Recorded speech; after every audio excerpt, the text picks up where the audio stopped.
চট্টগ্রামের লোহাগাড়ায় যাত্রীবাহী বাসের সঙ্গে দুটি হাইএস মাইক্রোবাসের মুখোমুখি সংঘর্ষের ঘটনায় নিহত বেড়ে 10 জনে দাঁড়িয়েছে।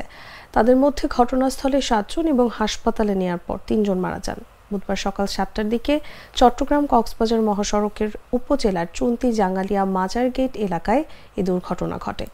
লোহাগাড়া থানার ইন্সপেক্টর মোহাম্মদ জাহিদ এই তথ্য নিশ্চিত করে বলেন, আহত 6 জনকে উদ্ধার করে চট্টগ্রাম মেডিকেল কলেজ হাসপাতালে পাঠানো হয়েছিল। সেখানে 3 জন মারা গেছেন, তবে তাৎক্ষণিকভাবে হতাহতদের নাম পরিচয় জানাতে পারেননি তিনি। এলাকাবাসী সূত্রে জানা যায়, বুধবার ভোরে কক্সবাজারগামী রিল্যাক্স পরিবহন বাসের সঙ্গে চট্টগ্রাম অভিমুখী দুটি হাইএস মাইক্রোবাসের মুখোমুখি সংঘর্ষ হলে ঘটনাস্থলেই 7 জন মারা যান। তারা সবাই হাইএসের যাত্রী ছিলেন।